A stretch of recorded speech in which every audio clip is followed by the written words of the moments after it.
Muy buenos días para todos. Buenos días, profe. Buenos días.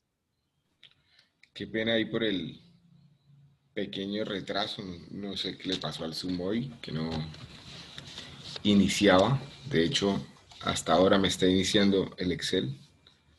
Pero bueno, comencemos. Por favor,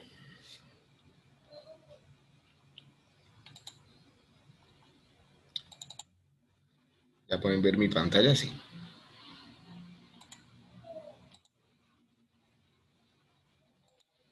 Por favor, abran Moodle. Regálame un minuto. Y van a la pestaña de interés.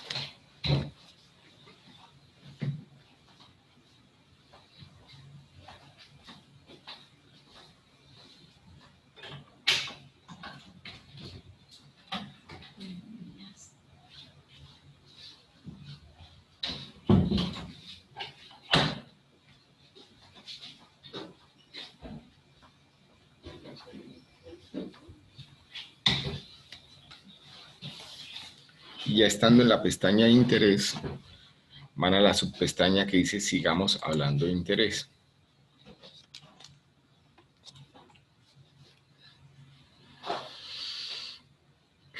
Pueden descargar estas dos presentaciones, la que dice interés corriente, interés real, capitalización discreta y continua.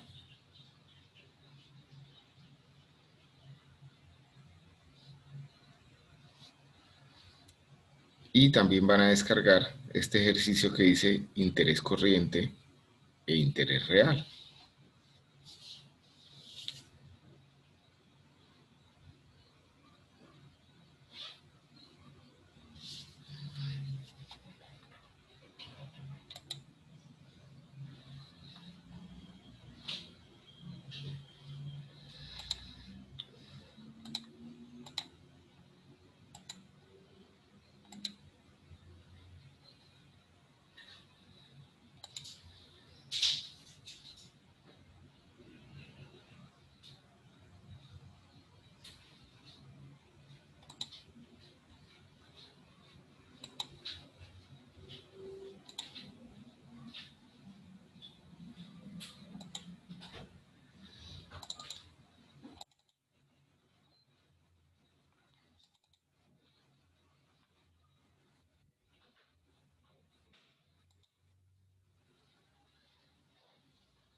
Mientras lo hacen, por favor respóndanme acá. ¿Quiénes están presentes hoy?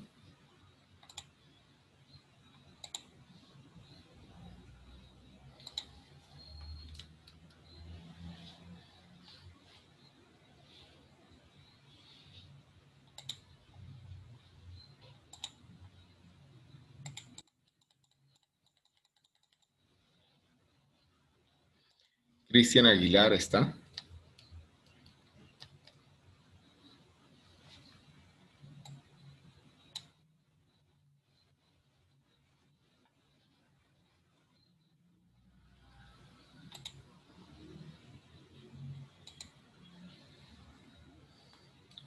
Carlos Angarita.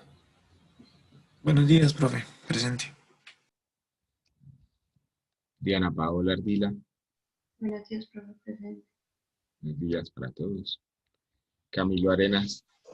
Presente, profe, buenos días. Liliana Arenas. Buenos días, profe, presente. César Barajas.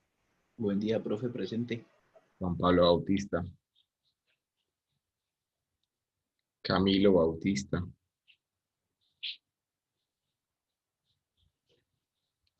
Henry Fabián Becerra. Presente, profe, buen día. José David Cabrales.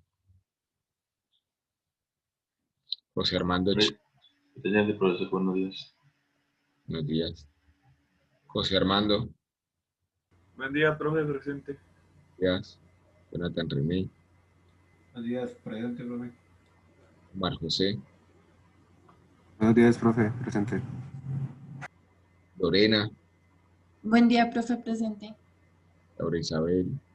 Buenos días, profe, presente. Jesús Antonio. Dayana Gómez. Buenos días, profe, presente. Camilo Gualdrón. Buen día, profe, presente.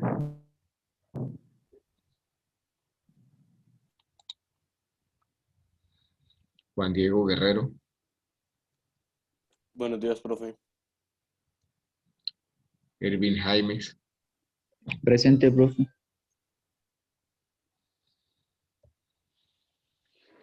Kevin Mauricio. Buenos días, profe, presente. Mauricio. Buenos días, profe, presente. Jerónimo. André Felipe Paredes.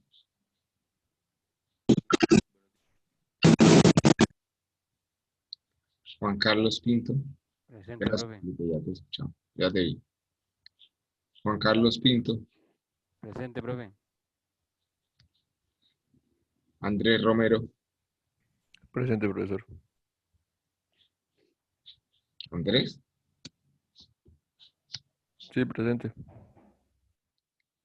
Miguel Salazar. Buen día, profe. León Suárez. Buenos días, presente. María Camila.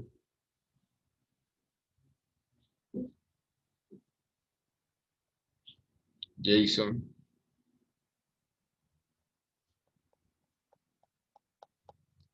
Saúl.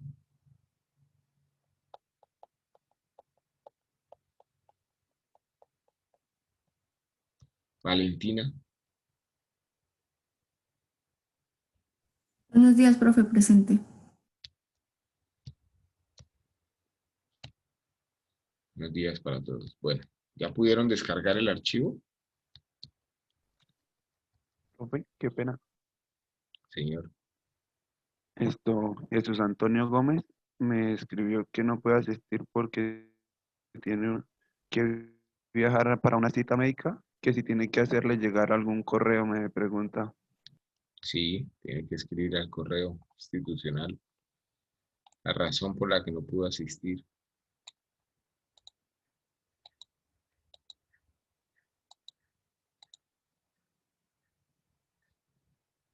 Ok. Entonces, dando inicio formal a la clase. En la clase pasada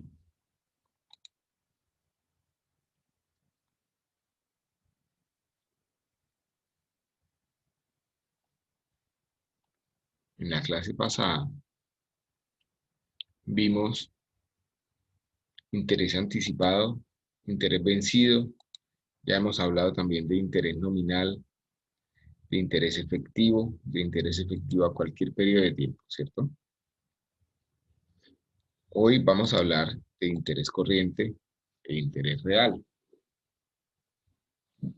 El interés corriente, el interés real, nos interesa para comprender la relación entre uno y otro, teniendo en cuenta que el elemento central aquí es la inflación y cómo participa esa inflación en la tasa de retorno, en la tasa de interés de un crédito o de una inversión. Es importante poder convertir intereses corrientes, o también llamados intereses nominales, en intereses reales. Definimos interés corriente como el que se deriva directamente del cambio del valor del dinero en el tiempo, cuando los valores se expresan en pesos del respectivo periodo. La manera como nos referimos a los valores del dinero expresados en pesos del respectivo periodo se conoce como pesos corrientes. Entonces, por ejemplo, si ustedes abren su archivo, ustedes se van a dar cuenta que en la primera columna tienen los años, en la segunda columna tienen el salario mínimo de cada uno de esos años. En la tercera columna tienen la variación del IPC, si quieren la pueden desplazar una fila hacia abajo. Es decir, entre el año 84 y el 85 hubo una variación del IPC del 18,28%. El salario mínimo del 2001-2002, cuando ustedes nacieron más o menos, era de 286.000. 286.000 pesos son pesos corrientes del año 2001. En pesos corrientes del 2020, el salario mínimo equivale a 872.803 pesos. Es decir, los pesos corrientes son los pesos de algo en el respectivo periodo, lo que valía ese algo en el respectivo periodo de tiempo. ¿Es eso claro?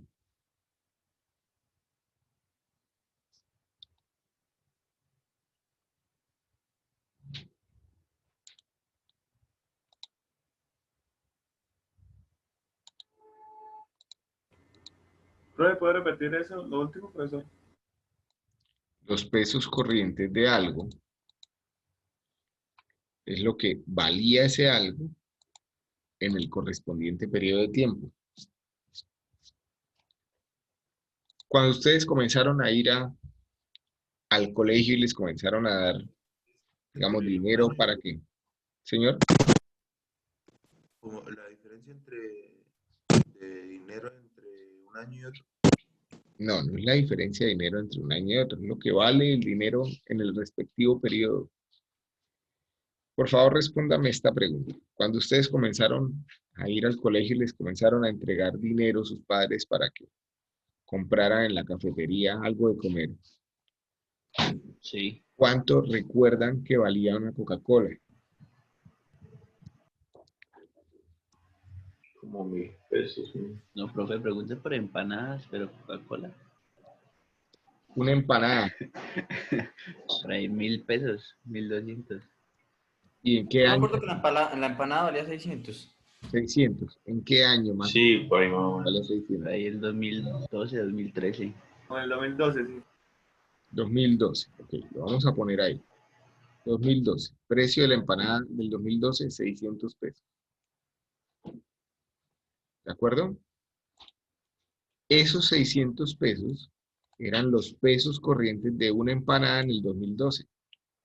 En pesos corrientes del 2012, una empanada valía 600 pesos. ¿Ok? A ver, voy a colocar por acá. Ocultar esto. Ocultar controles. Vamos a inmovilizar esta arriba. ¿Cuánto vale una empanada hoy?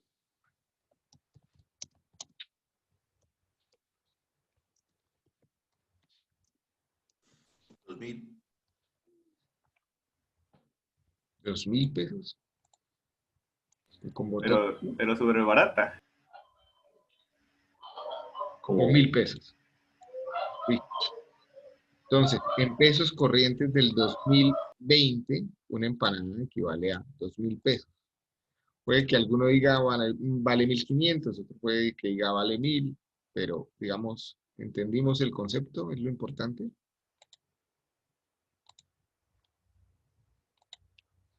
¿Sí? ¿Ya todos tienen abierto este archivo? Sí, profe. Por favor, vayan colocando los mismos títulos.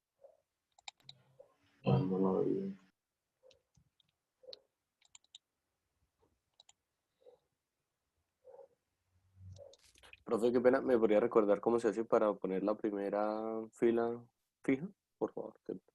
Para poner la primera fila que... Fija, así como la tiene usted. Ah, por acá arriba hay una opción que dice vista, inmovilizar, y coloqué la segunda opción, inmovilizar fila superior. Ah, ok, gracias, profe. Más o menos claro lo que son los pesos corrientes entonces. Fíjense que en el Excel tienen una tabla donde vemos la evolución del salario mínimo mensual legal vigente en pesos del respectivo periodo, es decir, en pesos corrientes. Y también vemos la inflación del respectivo periodo. ¿Sí? Entonces, fíjense que en pesos corrientes del 84, el salario mínimo equivalía a 11.298 pesos. En el 2000 a 260.100 pesos. En el 2015 a 644.350 pesos. En el 2020 a 877.803 pesos. Si vemos la evolución del IPC, ¿qué es el IPC?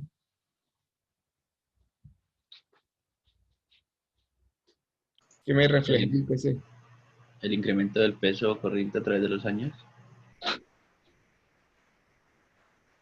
O sea, ¿cuánto No es aumenta respecto al anterior? ¿Qué es el IPC? Es el índice de precios del consumidor, creo. Índice de precios al consumidor. Índice de precios del consumidor. ¿Qué me refleja el IPC? Es un indicador inflación. que se llama índice. ¿Pero qué me refleja? La inflación. La inflación. La inflación. Es un indicador que me muestra la inflación que ha tenido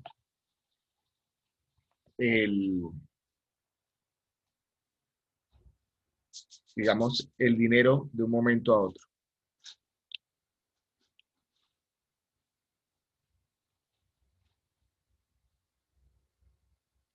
Fíjense que en los años 90, la inflación estaba muy alta, ¿cierto?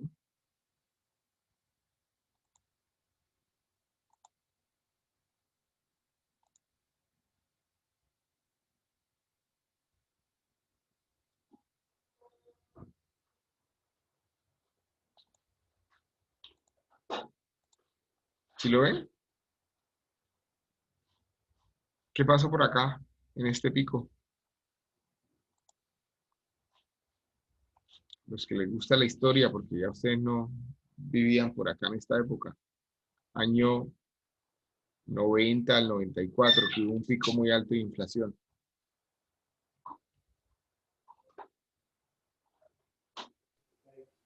Que murió Escobar. Y que hubo la nueva constitución. Ok. Era una época de mucha violencia, ¿cierto? Era la época de las bombas del narcotráfico más fuerte. Y en efecto, pues eso afectó el mercado, ¿cierto?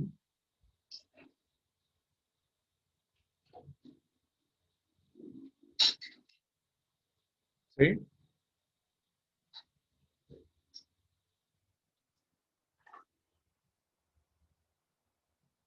¿Qué pasó por acá en el año 2009?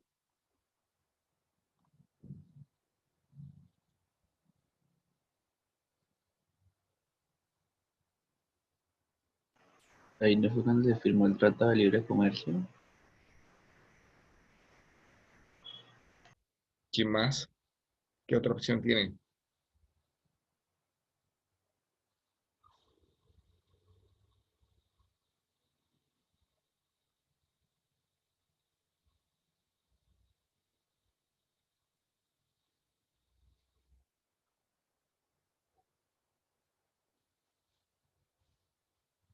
¿Qué pasó en el 2009?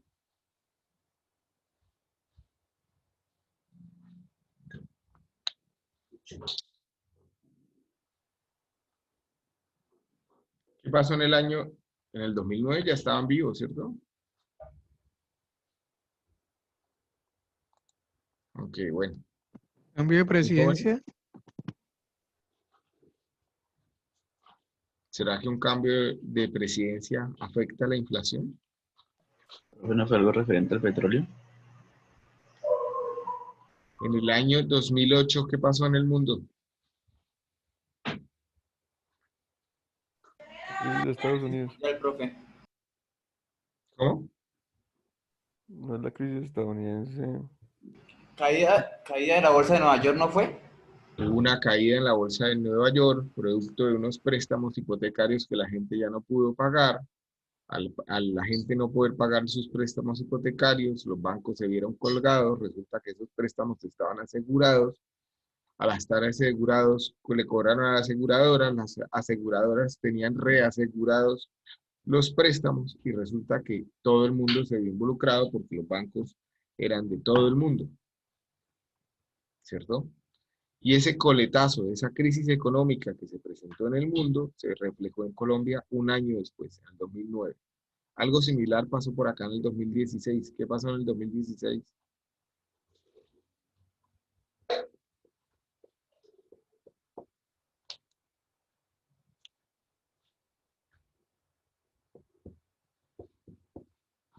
¿Qué pasó en el 2015?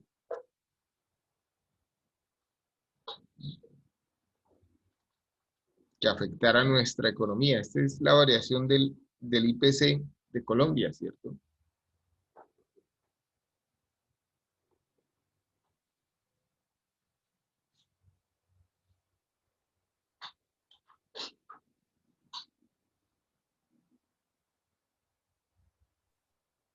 Tratado de paz de pronto, ¿no? No. ¿Será que el Tratado de Paz haría que hubiera más inflación en Colombia?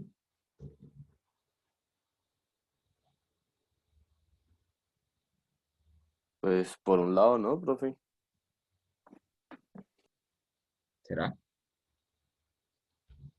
¿Qué más pasó? El Tratado de Paz solo fue hasta el 2018, finalizando 2019. No fue el Tratado de Paz.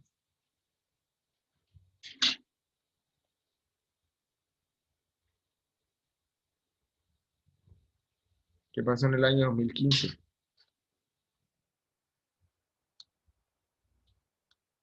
Ya alguien lo había mencionado por ahí.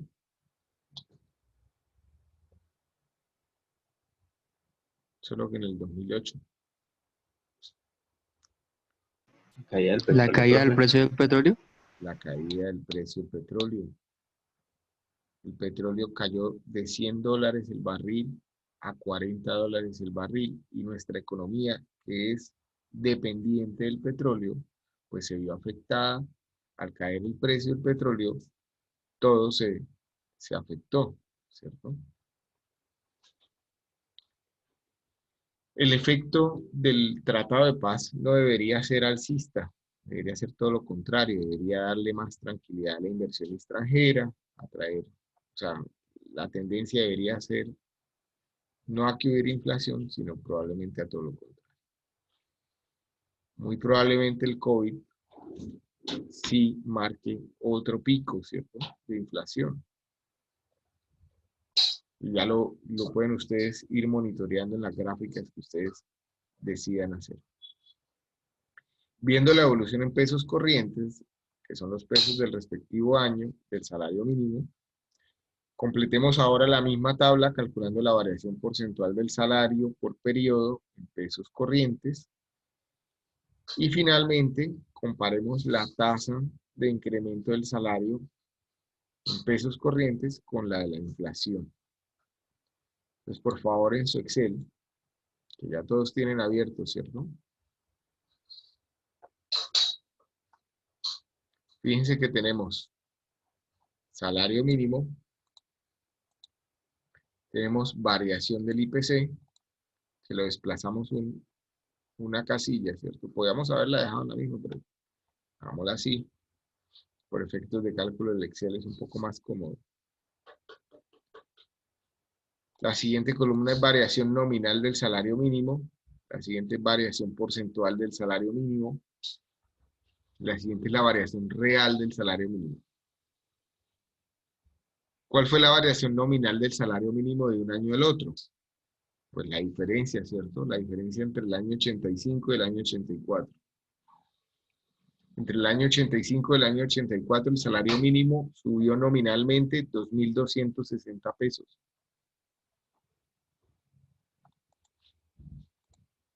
Si lo desplazan.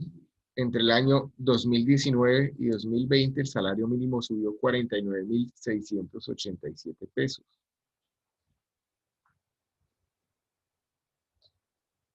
¿Cuál fue la variación anual del salario mínimo? Pues como ya lo hemos hecho en nuestra clase, ¿cierto? Como calculamos las tasas de interés, acá podemos calcular también la variación, que es igual a la variación nominal sobre el valor inicial. Eso expresado en porcentajes, ¿cierto? ¿Profe, puede repetir, por favor? Qué pena.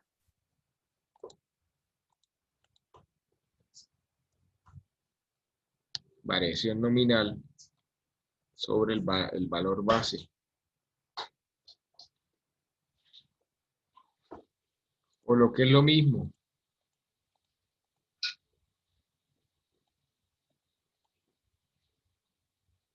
valor actual sobre el valor anterior menos 1.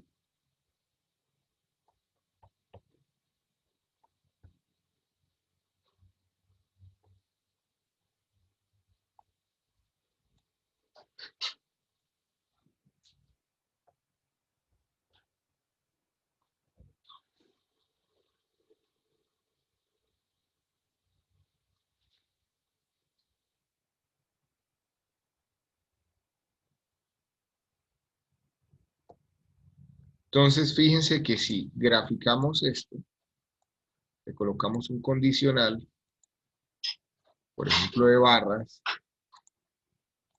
fíjense que por acá, en estos años, tenemos las variaciones más grandes del salario mínimo, ¿cierto?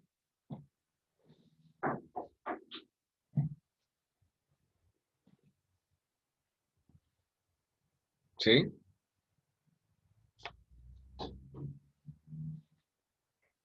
Sin embargo, no en todos los años compensó la variación del IPC, de la inflación.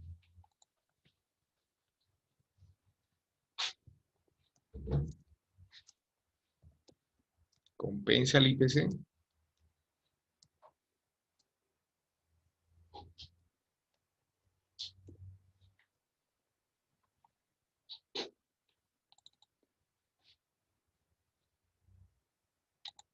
No en todos los años, ¿cierto? Fíjense que en el año del año 89 al año 97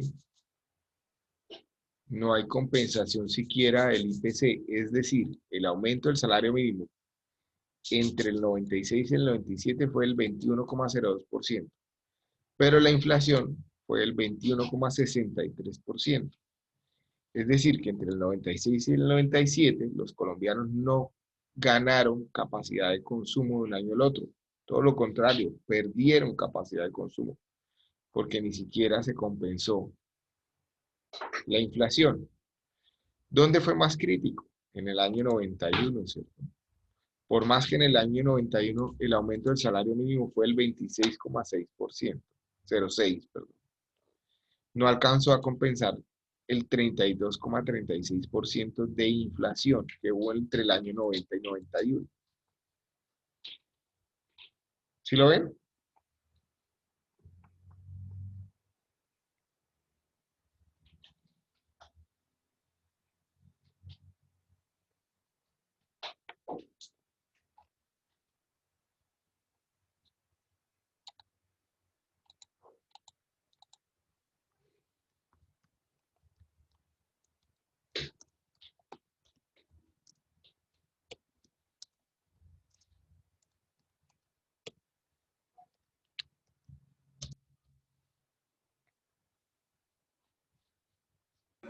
Profe, ¿usted cómo fue que hizo para poner esas barras, perdón?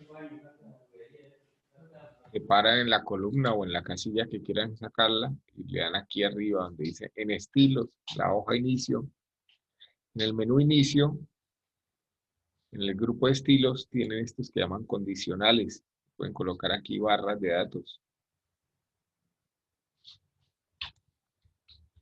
Vale, profe. O pueden colocarlo con colores, escalas de colores.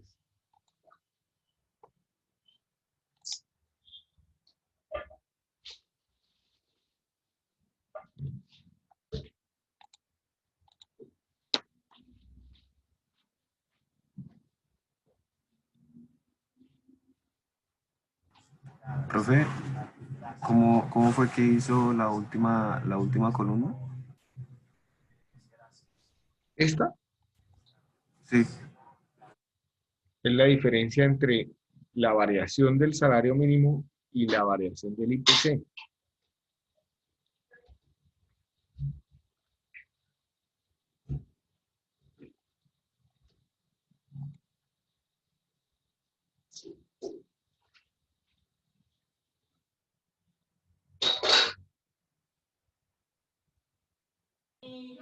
Profe, ¿y su merced por qué tiene dos columnas de salario mínimo igual mensual, variación porcentaje anual? Porque las calculé de manera diferente, pero se llega al mismo resultado. Eso es lo único que les estaba mostrando.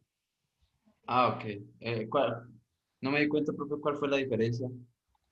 La primera lo calculamos la Como la variación nominal de un año al otro sobre el valor inicial. Sí. La segunda lo calculamos la diferencia entre el año actual menos el año inmediatamente anterior menos 1.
¿Qué pasa si hubiéramos hecho una variación real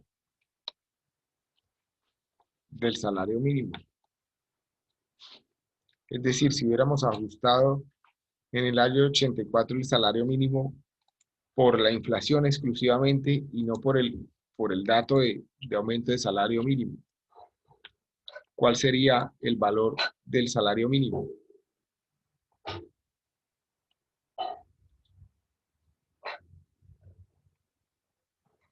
Quería ver, era como lo había llamado acá. Variación nominal, variación real.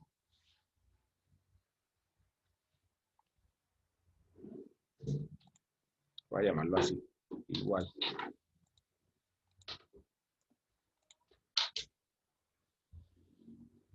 Variación nominal del salario mínimo, real.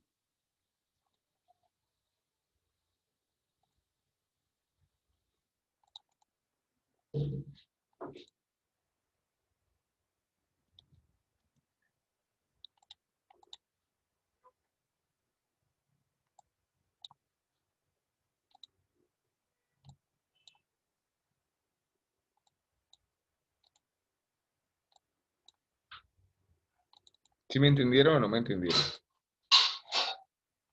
Profe, ¿cuál es la diferencia entre esa columna y la columna D? La tienen el mismo nombre. Variación nominal del salario mínimo. Variación nominal del salario mínimo. Real, quitémosle el real. Acá. Entonces, ¿cuánto cambió de un año al otro? ¿Sí? La variación nominal del salario mínimo en términos reales. Variación nominal del salario mínimo. Coloquémoslo entonces acá, en función del IPC.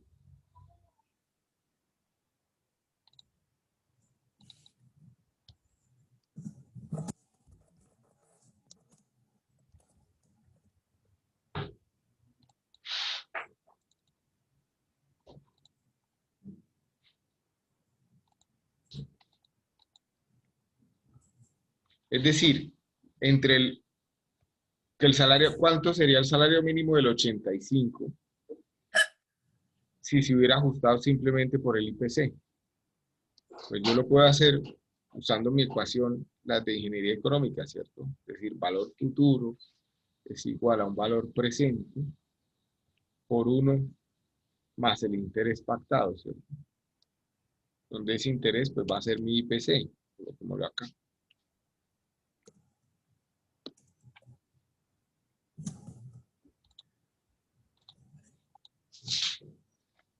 Entonces, valor presente por 1 más el IPC me va a dar mi valor futuro. Y esto vamos a expresarlo en pesos.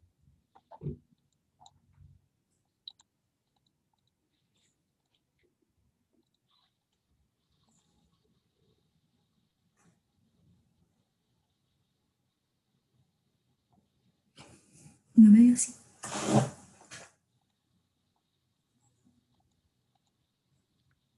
Del 85 al 86 no sería 16.811, sino 16.602. Que sería ajustar el año 85 por el IPC.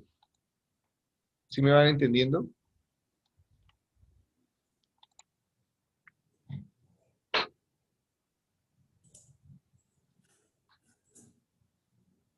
Profe, disculpe, ¿podría repetir lo último?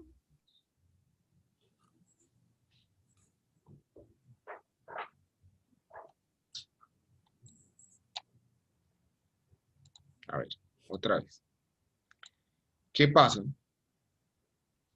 si el salario mínimo se hubiera ajustado de un año al otro en función exclusivamente de la inflación? ¿A cuánto equivaldría? ¿Sí? Entonces, por ejemplo, del año 84 al año 85 sería igual al valor del 84 por 1 más el incremento del IPC al final del año, o el valor del IPC al final del año. Es decir, si me hubieran ajustado solo el IPC, es decir, que los colombianos hubiéramos permanecido en el mismo nivel de consumo que en el año 84, frente al año 85, nuestro salario mínimo no hubiera sido de 13.558, sino de 13.363.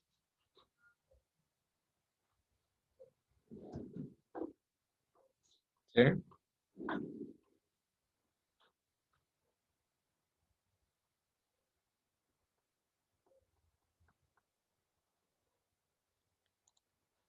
Es decir, yo puedo calcular una variación nominal real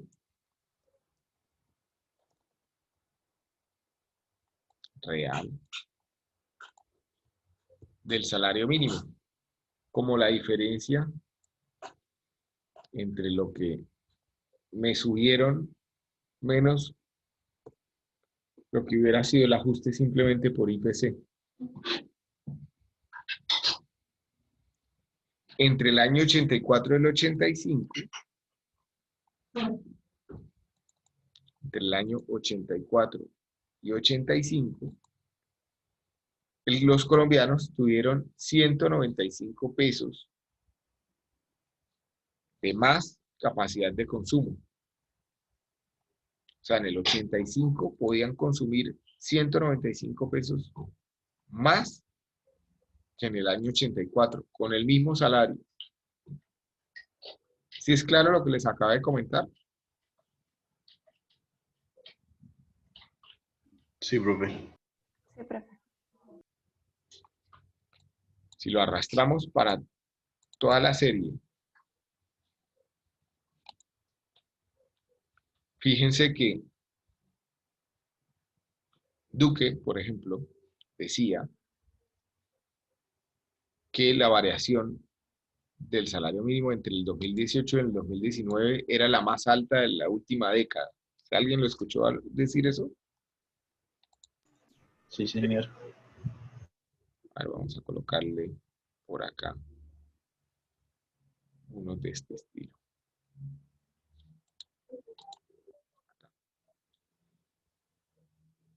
Fíjese que si lo hablamos en términos nominales, la variación real del salario mínimo fue de 22.000 pesos del 2019, del 2018 al 2019, del 2019 al 2020 fue de 18.000, del 2018 al 2019, que fue además del 2,82%, que en efecto, pues ha sido la más alta de la última década. Digamos, ahí no nos estaban diciendo mentiras, ¿cierto? Y se refería a la última década para compararse, digamos, con Santos, ¿no? Pero podía haber dicho de los últimos 20 años y también hubiera tenido razón. ¿Sí? Y si se fijan, en la época de Uribe, que gobernó que como desde el 2009, ahora no recuerdo, o hasta el 2009, pues las variaciones reales tampoco eran muy altas, ¿cierto? Digamos, Santos y Uribe mantuvieron la misma línea de variación del salario mínimo, en términos reales.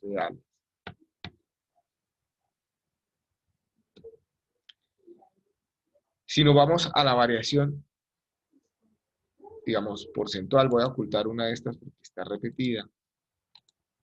Fíjense que en el año 2019 él subió un 6%. Entonces la gente le cayó encima, porque en el año 2016 y 2017 el aumento fue del 7%. Entonces la gente le dijo, pero ¿por qué usted está diciendo eso? Que el salario mínimo que usted está aumentando es el más alto de la última década, siendo que en el 2016 y 2017 fue el 7%, porque estaba hablando en términos reales de capacidad de consumo. ¿Cuánto fue el porcentaje de esa variación real? Pues lo que nominalmente aumentó sobre el valor del año inmediatamente, del año de análisis, del año base, ¿cierto? Un 1,46%.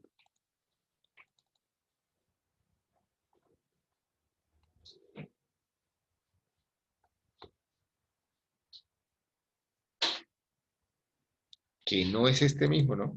Este dato que sacamos acá, que fue la diferencia, no es la variación real. El porcentaje de variación real es este que estamos calculando aquí. Estamos viendo muy rápidamente aquí si compensaba o no el IPC, pero saber cuál fue la variación real, pues lo hago a partir del cambio nominal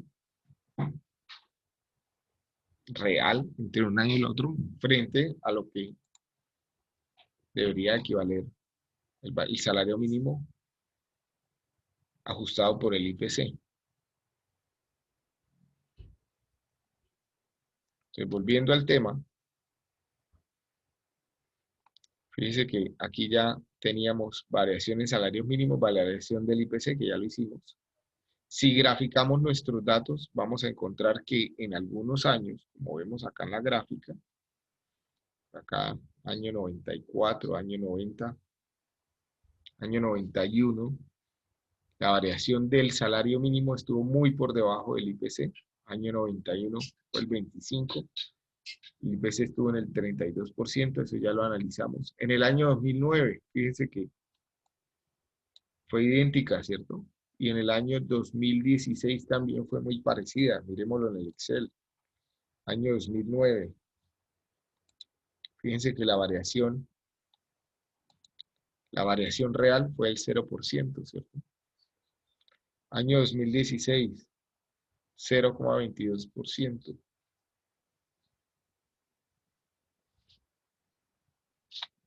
¿Sí? Otra forma de ver los datos, pues con diagrama de barras. Continuando con el tema de interés corriente, las gráficas anteriores muestran cómo efectivamente una parte significativa del incremento del salario mínimo legal en Colombia simplemente estaba reponiendo la capacidad adquisitiva de los asalariados, que se vio afectada negativamente simplemente por la variación de la inflación y que se ve afectada de año a año, ¿cierto? Por efectos de la inflación. La serie en pesos corrientes muestra la evolución de los pesos del respectivo año sin determinar la capacidad de compra efectiva de dichas sumas de dinero para los consumidores. Sin embargo, cuando hablamos de interés real, como su nombre lo indica, los intereses reales reflejan el costo o el rendimiento que tiene una operación financiera cuando los flujos de caja asociados han sido expresados en pesos constantes de un periodo específico. Los pesos constantes son simplemente los mismos pesos corrientes, pero expresados en términos de la capacidad de compra real en cada periodo, dada la respectiva inflación del periodo. Vamos a intentar aclarar un poco esto que está en esta diapositiva. Si volvemos a nuestro Excel, esto que tenemos acá, por decir esta que voy a señalar aquí, estos 20.333 pesos, son el salario mínimo expresado en pesos constantes del 86. Porque lo único que hice fue ajustarlos por la inflación del respectivo periodo del año, de finales del 86. O, de igual manera, podría decir que en pesos constantes del 2019, el salario mínimo en el 2020 equivaldría a 859.584. Pero para salirnos un poco del tema del salario mínimo, que a veces confunde, hablemoslo en términos de empanadas. Pues fíjense que si yo quiero traer en pesos constantes del 2012, esta empanada a precios de hoy, ¿qué tengo que hacer? Pues lo mismo que hicimos acá, ¿cierto? Ajustarla, el valor año a año por el IPC. Entonces, en el año 2013, esa empanada equivaldría al valor inicial, valor presente, por 1 más la inflación, es decir, el IPC.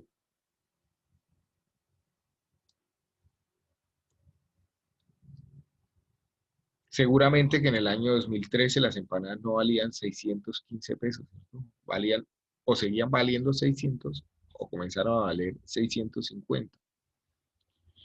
Pero si hacemos ese ajuste hasta el 2020, ustedes me decían, en el año 2012 una empanada valía 600 pesos, me acuerdo como si fuera ayer. Si hubiéramos hecho ese ajuste, las empanadas hoy, si estuvieran al mismo valor del 2012, deberían costar 818 pesos. En pesos constantes del 2012, una empanada hoy equivaldría a 818 pesos. ¿Esto va aclarando un poco el tema?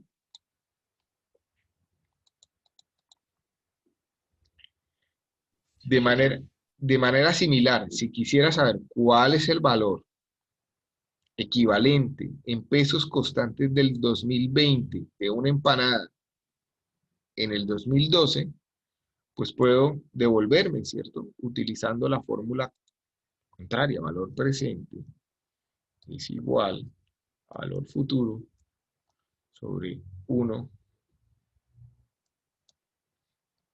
más el interés, que en este caso el interés pues es el IPC. Por lo tanto, el valor del 2019 sería igual al valor futuro sobre 1 más el IPC. En este caso, este no.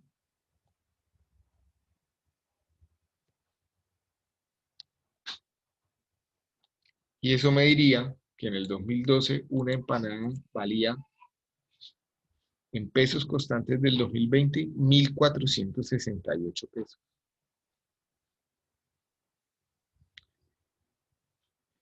Puede estar pasando dos cosas. O que en efecto las empanadas subieron de valor del 2012 al 2018 muy por encima de la capacidad de consumo, o sea, muy por encima de la inflación. O que ustedes como consumidores también cambiaron la calidad de las empanadas. ¿De dónde compran sus empanadas?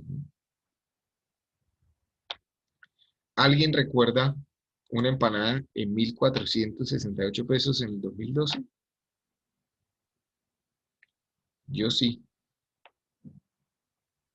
En 1.500, no en 1.468, en 1.500 pesos, ¿cierto?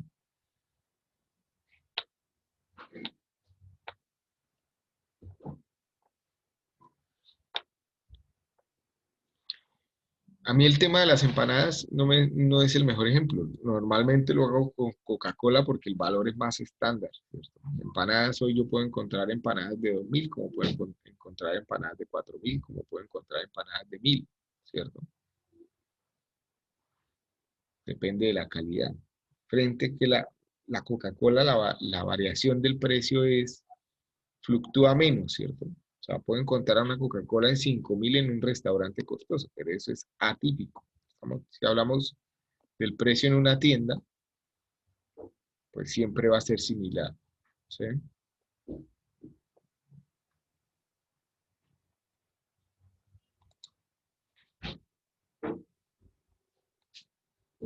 ¿Van entendiendo el tema o tienen alguna duda?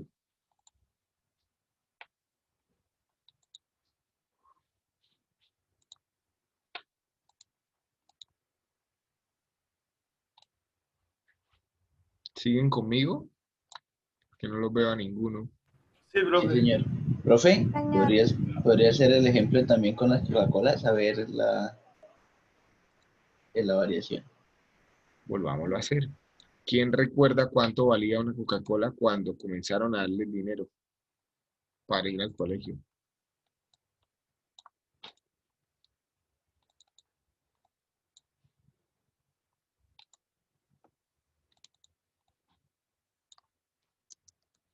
Una Coca-Cola personal, 3.50.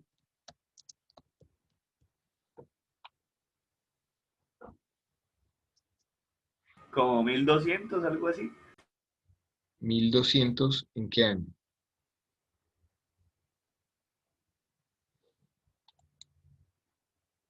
No, creo que la memoria no va hasta allá. Mal de memoria.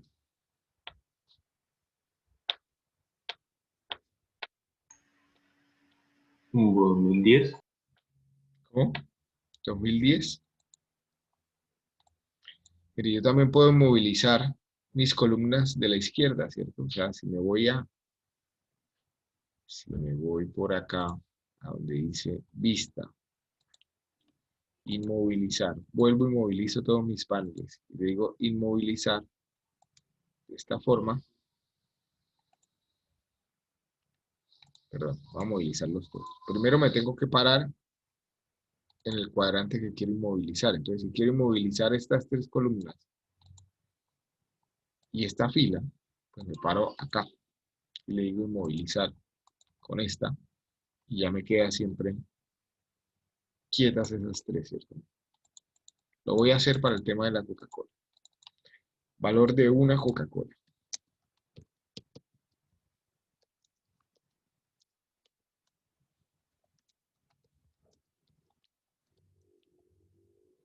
En el 2010, dijeron. Y aquí en el 2020. En el 2010 me dijeron 1.200. Y en el 2020, ¿cuánto vale una Coca-Cola personal en tienda?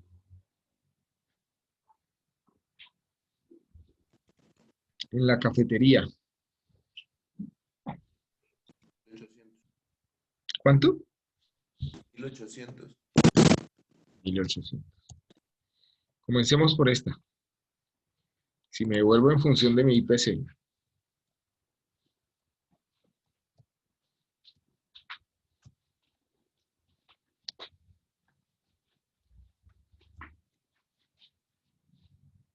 Esa Coca-Cola en el año 2010 debería equivaler a 1234. Fíjense que los valores ya van siendo más coherentes.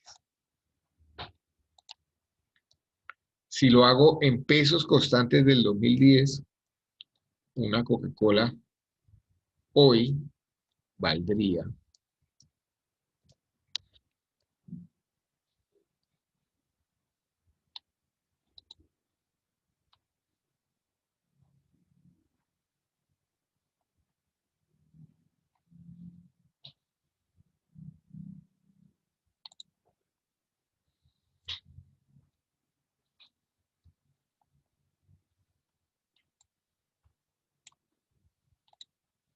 $1,750. Luego, si ven que los valores como que fluctúan menos, tenemos un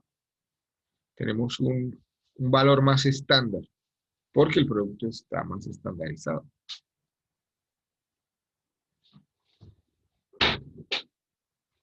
Y la memoria no falla tanto. ¿Sí? Puede que sí sea en el 2010. Bueno. Seguimos hablando de pesos reales. Corresponde a la serie de valores o precios en los cuales se ha hecho un ajuste para expresar la capacidad adquisitiva de los pesos en términos de un periodo específico. Por eso hablamos de pesos constantes de un año base. Entonces ya hicimos el cálculo de las empanadas en pesos constantes del 2012. Hicimos el precio de las empanadas en pesos constantes del 2020. Hicimos el precio de la Coca-Cola en pesos constantes del 2010. Hicimos el ejercicio de la Coca-Cola en precios constantes del 2020.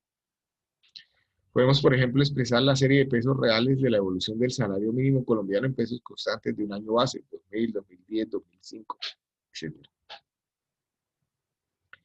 En otras palabras, nos preguntamos por la capacidad de compra real del salario mínimo y su evolución dada la respectiva inflación del periodo. El interés, que es el cambio del valor del dinero en el tiempo, que se obtiene cuando se trabaja con series en pesos constantes, se conoce como interés real, porque el mismo ha sido ajustado por la capacidad de compra real del dinero dada la inflación. Intuitivamente es claro que aunque el salario mínimo en Colombia cambió en términos corrientes un 6,56% durante el año 2005, vamos a colocarlo aquí, uno al lado del otro. Entonces busquemos, año 2005, esto que estamos diciendo acá. En términos reales cambió un 6,5%. Aquí está.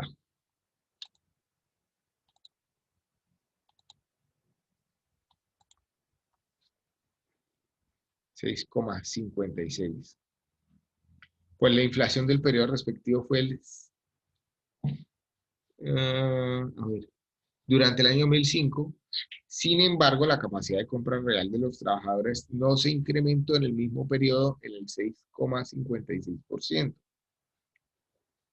Pues la inflación del periodo fue del 5,5%. 5,5%. ¿En cuánto se incrementó la capacidad de compra? Pues realmente en un 1,01%, ¿cierto? Que es la variación real que tenemos acá. En otras palabras, la inflación absorbe parte del incremento del salario, o lo que es lo mismo, parte del incremento del salario, simplemente viene a reponer la pérdida de capacidad de compra de los salariados. Este cuadro que tenemos acá, pues es el mismo que ustedes ya han ido calculando en sus casas. Finalmente, tenemos una serie de ecuaciones, ¿cierto?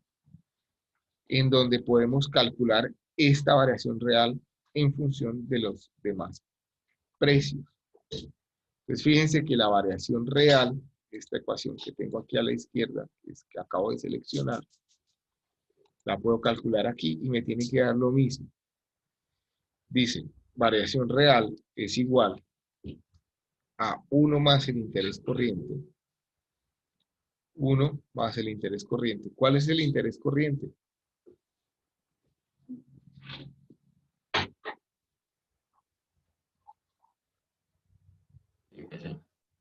No, el interés corriente es lo que me subieron de salario mínimo, ¿cierto?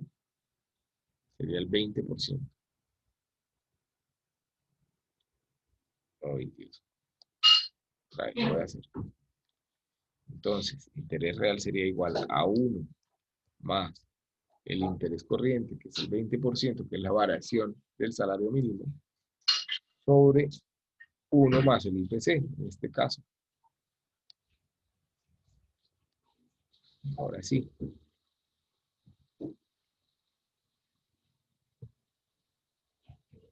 Menos 1, ¿cierto? Decía ahí. Todo entre paréntesis y menos 1.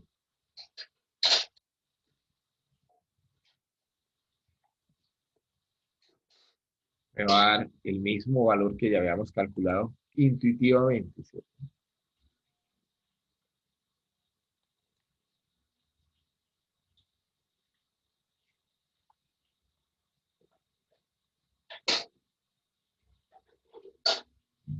¿Sí lo ven?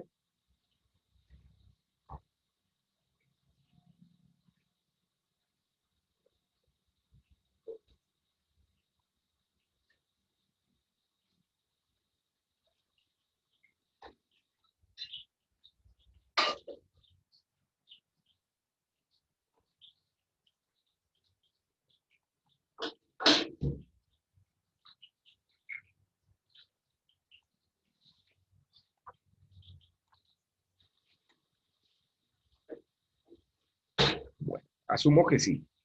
Por favor, guárdenlo para que lo puedan revisar, hacer los análisis que quieran y demás. El tema de interés corriente y de interés real me sirve para muchas cosas, ¿cierto? Yo podría, por ejemplo, tomar los diseños. Podría, por ejemplo, tomar los diseños de una edificación de hace un par de años o de varios años que no se hayan ejecutado, traerlos a valor presente, ¿cierto? Y hacer la comparación con los precios reales del mercado actualmente. Y ver si ese proyecto, digamos, sale más rentable hacerlo en este momento o cuando se diseñó. En el caso de algunas constructoras que digamos, tuvieron que parar algún proyecto específico en un momento dado. ¿Sí? ¿Cómo hago digamos, el análisis? Pues con los IPC, con los valores de IPC, traigo los valores de los insumos, de la maquinaria, de todo lo que estaba en el presupuesto a precios de hoy, y lo comparo con los precios del mercado, es decir, vuelvo y hago cotizaciones con los proveedores, cotizaciones reales, y reviso, digamos, los dos presupuestos a ver si la variación ha sido positiva o no, si el proyecto comienza a ser viable ahora o no, o cómo puede ser frente a un año base, al año en que se diseñó, por ejemplo. Eso por nombrar alguna aplicación, digamos, en el ámbito de la ingeniería civil, pero puede haber cualquier otro gran grupo de aplicaciones para el tema.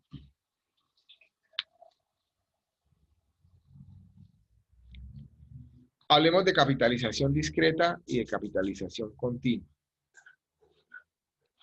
Hasta ahora, todo lo que hemos visto en clase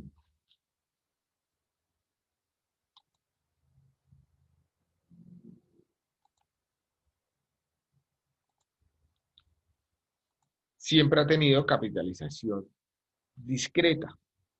Es decir, los periodos en los que se calcula el interés siempre son específicos. Años, semestres, trimestres, meses, ¿cierto? Días. Pero ¿qué sucede cuando los periodos de capitalización tienden a ser infinitamente pequeños. Todos los casos que hemos visto consideran periodos discretos. Hemos visto también que nuestros ejercicios, que los periodos de capitalización son años, trimestres, meses. Planteemos entonces la pregunta. Si yo tengo una ecuación, esta que vemos acá, que es mi ecuación de interés efectivo anual, es igual a 1 más el interés nominal anual vencido sobre el número de periodos de composición que hay en el periodo de un año elevado a la n-1, ¿qué pasa cuando esta n se vuelve infinitamente grande? Es decir, cuando tengo muchos periodos de composición en un periodo de tiempo específico, en un año, por decir algo. Si tuviera segundos, por ejemplo, si se capitalizara cada segundo el interés, pues tendría un número importante, ¿cierto? Para esto, pues voy a llevar mi ecuación haciendo el límite de n cuando tiende al infinito.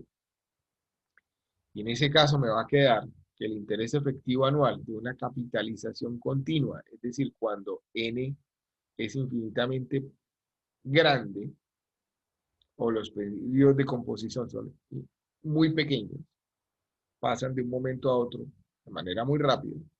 Digamos, el periodo de tiempo más pequeño que nos imaginamos habitualmente, pues es un segundo.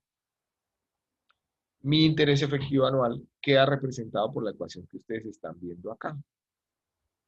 E elevado a la I nominal anual vencida menos 1. Lo anterior me muestra que las tasas continuas siempre se expresan en términos nominales, o sea, debería conocer esa nominal anual vencida de capitalización continua. De forma similar, pues puedo calcular mis ecuaciones de equivalencia. Valor futuro es igual a valor presente por 1 más i elevado a la n, haciendo n pues que tiende al infinito, me va a quedar estas dos ecuaciones que tengo acá. Y con estas ecuaciones que tengo acá, pues podemos hacer una comparación.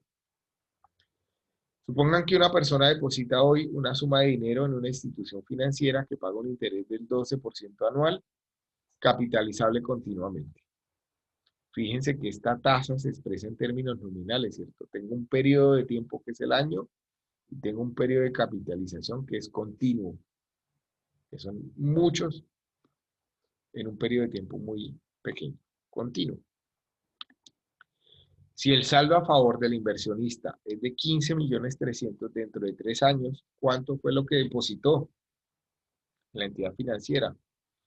Pues utilizo mi ecuación valor presente es igual a valor futuro por E elevado a la menos I sub C por T, donde I sub C pues es la tasa nominal pactada y T es el número de años o los periodos expresados en años que tengo. Entonces, aplicando la ecuación me voy a dar cuenta que esa persona invirtió 10.674.447 pesos. Hagamos este análisis. Hagámoslo en la tableta. Pues regálenme un segundo y lo revisamos.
En las diapositivas ustedes los tienen con el 30% efectivo anual. Hagámoslo diferente. Hagámoslo con un 50%. ¿Qué pasa, por ejemplo? ¿Cuánto tendré acumulado al cabo de un año si invierto 1.000.000 de pesos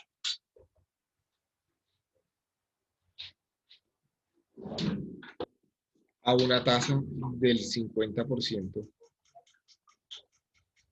efectivo anual? ¿Cuánto tendré al cabo de un año? Recordemos, valor futuro es igual a valor presente por 1 más el interés. Es decir, 1.000.000 por 1 más 0.5. Me queda 1.500.000, ¿cierto? Eso para el caso de un interés efectivo anual. ¿Qué pasa cuando mi interés es del 50% nominal anual, semestre vencido? Fíjense que ya tengo un periodo de capitalización acá grande, ¿cierto? Discreto, pero grande, semestral. ¿Cuál es mi tasa efectiva anual?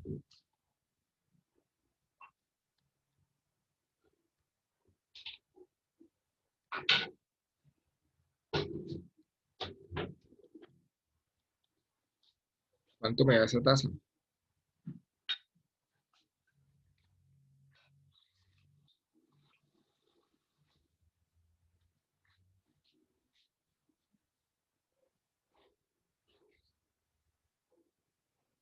¿Cuánto me da la tasa?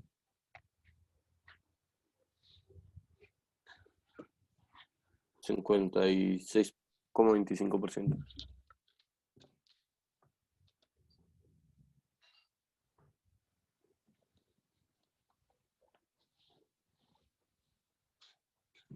Es decir, que al cabo de un año voy a tener 1.562.500 pesos, ¿cierto? ¿Qué pasa si ese periodo de capitalización disminuye aún más? Es decir, si fuera de un 50% nominal anual, trimestre vencido. ¿Cuánto sería el interés efectivo anual?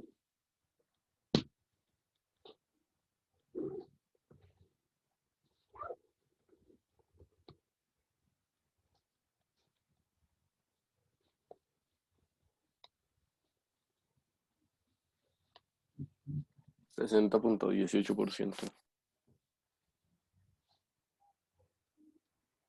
Es decir, que al cabo de un año tendría 1.800.000 pesos, ¿cierto? Si fuera del 50% nominal anual, mes vencido.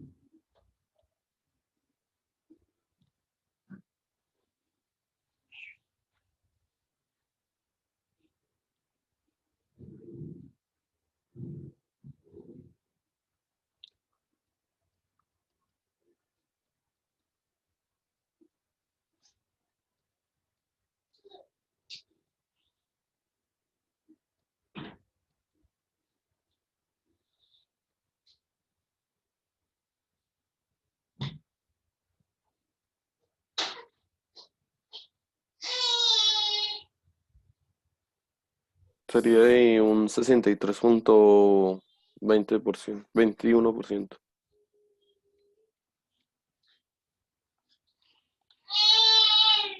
Es decir, que al cabo de un año tendríamos 1.632.100 pesos.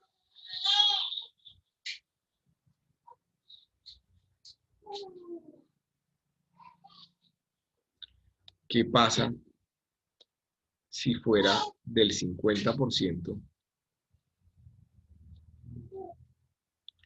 nominal anual, día vencido?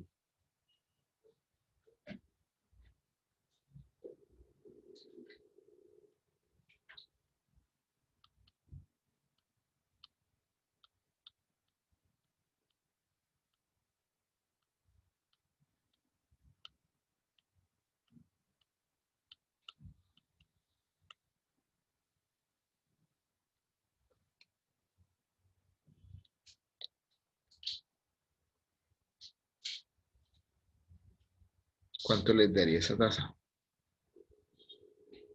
64.81%.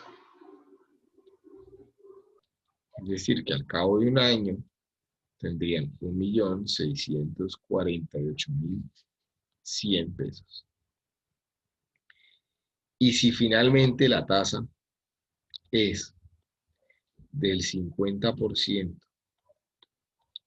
nominal anual, capitalizable continuamente, entonces recordemos que el interés efectivo anual es igual. ¿Recuerdan cómo era la ecuación? ¿La apuntaron? A E elevado al interés nominal anual vencido menos 1. Es decir, E elevado al punto 5 menos 1. ¿Cuánto les da esta tasa?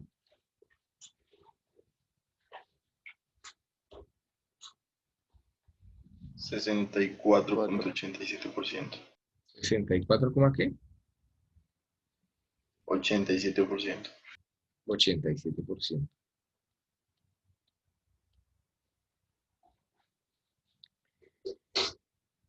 Es decir, que el valor futuro, también tenemos una ecuación para eso, ¿cierto? O sea, valor futuro es igual a valor presente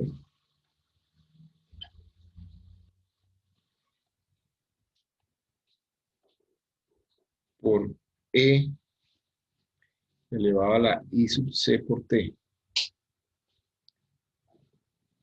Perdón.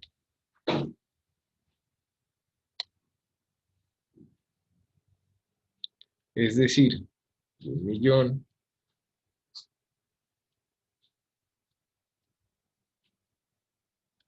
por E al punto 5 por 1.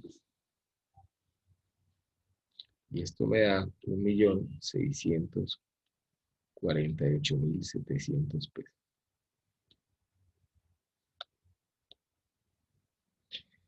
Fíjense entonces que si hacemos el análisis del 50%, cuando es efectivo anual, me da 1.500.000.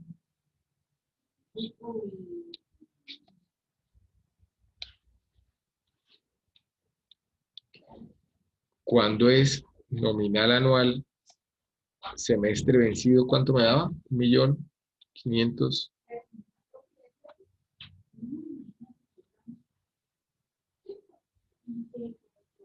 $62.500.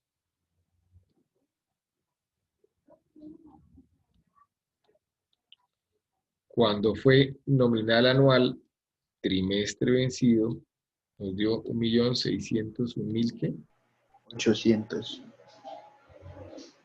800.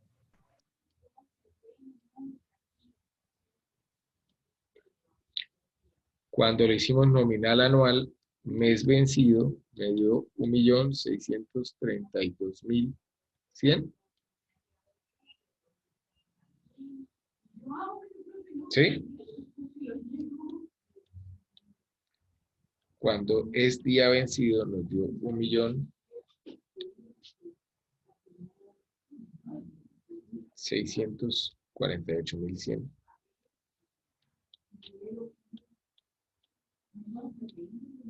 Si nos dio esta, sí. Los 100 pesos, sí. 100 acá también. Y cuando fue capitalización continua,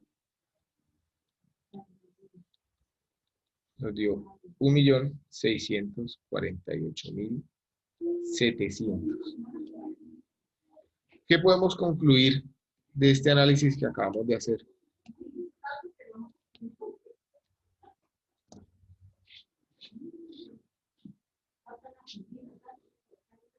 Que capitalizar.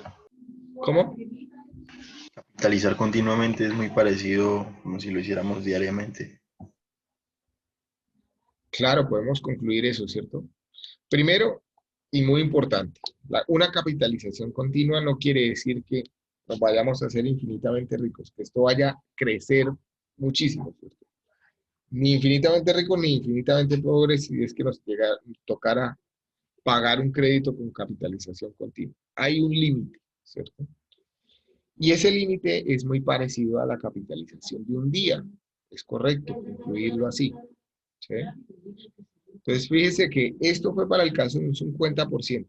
Para un caso del 30%, también la variación entre el día y la capitalización continua ya era una cuestión de pesos, no de miles de pesos, ¿cierto? Y eso hablando en pesos, ¿sí?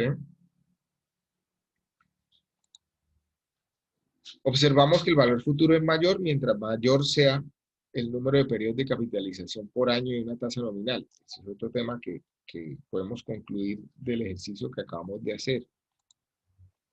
Perdón que les estaba compartiendo todavía la tableta, ¿cierto?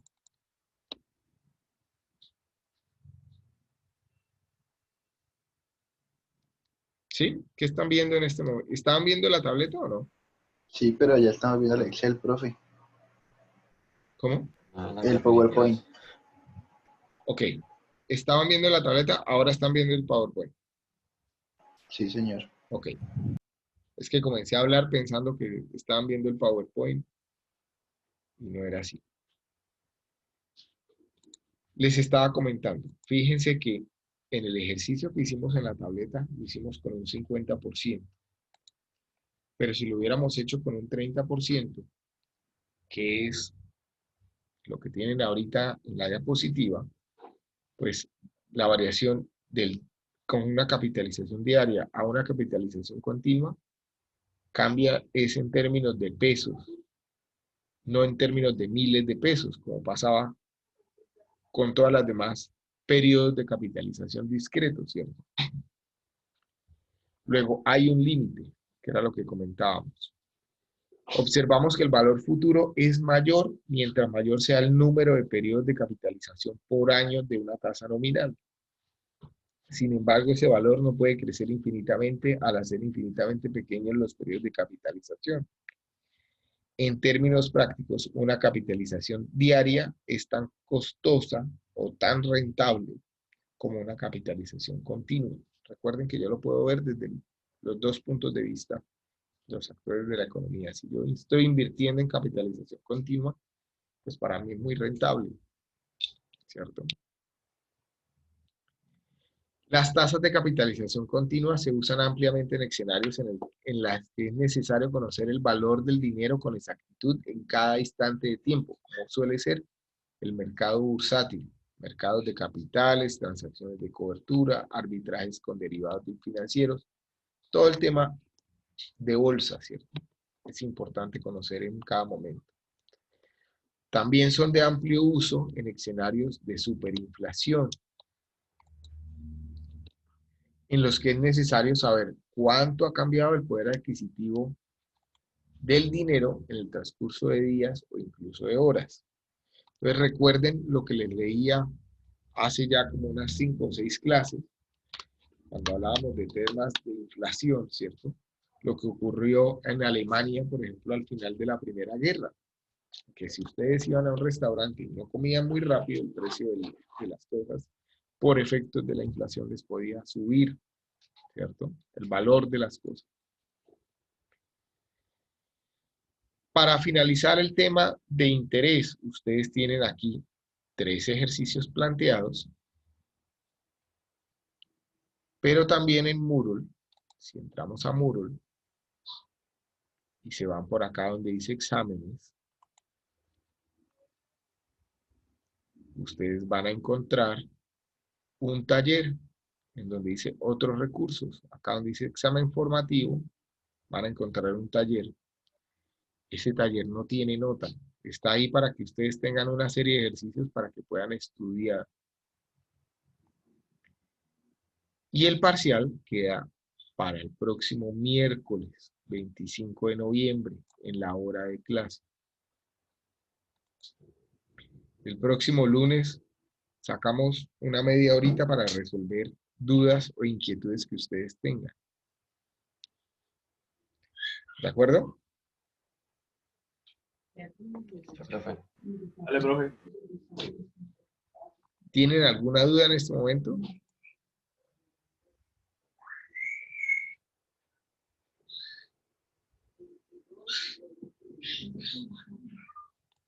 Vale. Bueno, entonces gracias a todos. Nos vemos el próximo lunes. Chao, profe. Chao, profe.